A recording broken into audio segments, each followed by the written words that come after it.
Hello master, ఏమండే madam గారు, ఇవాళ మీకు మా అమ్మ చేసే దొండకాయ వేపుడు చూపిస్తాను.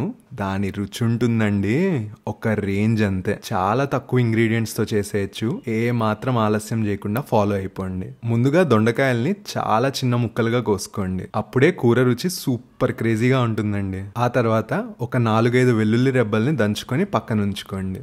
ఇప్పుడు కోసిపెట్టుకున్న దొండకాయ ముక్కల్లోకి ఒక చిటికెడు పసుపు, మధ్యస్థంగా ఉప్పు వేసి ముక్కలకి పట్టేదాకా పిసుకుతూ కలపండి.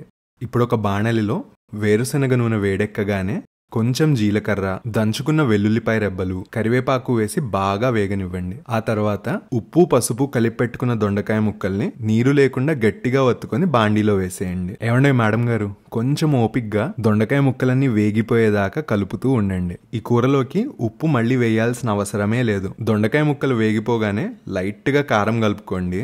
సూపర్ టేస్టీగా ఉండే మన దొండకాయ వేపుడు రెడీ అయిపోతుంది.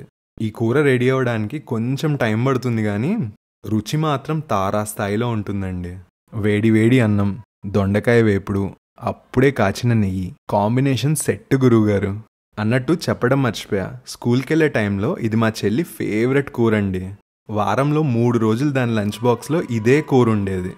పిల్లలకి చాలా బాగా నచ్చుతుంది. ట్రై చేసి ఎలా వచ్చిందో పక్కా కమెంట్ చేయండి.